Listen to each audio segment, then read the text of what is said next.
தந்தை, மகன், தூய ஆவியின் பெயராலே ஆமென். லூயா, அல்லேலூயா.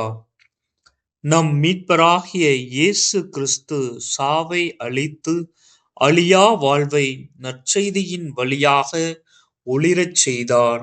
அல்லேலூயா. இறைமகன் நீரே என்று தீய ஆவிகள் கதறின.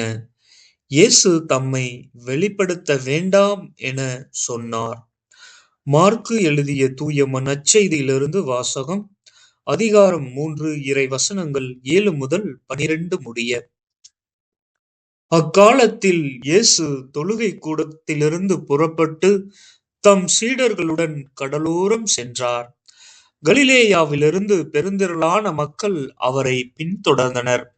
மேலும் யூதேயா, எருசலேம், இதுமேயா, யோர்தான் அக்கரை பகுதி, தீர், சீதோன் ஆகிய இடங்களிலிருந்தும் பெருந்திரளான மக்கள் அவர் செய்வதையெல்லாம் கேள்வியுற்று அவரிடம் வந்தனர்.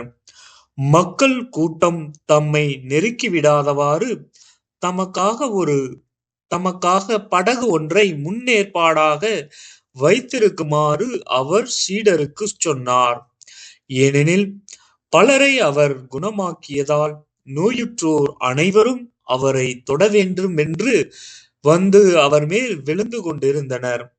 தீய ஆவிகளும் அவரை கண்டபோதே அவர் முன் விழுந்து, இறைமகன் நீரே என்று கத்தின. அவரோ தம்மை வெளிப்படுத்த வேண்டாம் என அவற்றிடம் மிக கண்டிப்பாகச் சொன்னார். இது ஆண்டவரின் அருள்வாக்கு. இறைவா, உமக்கு நன்றி.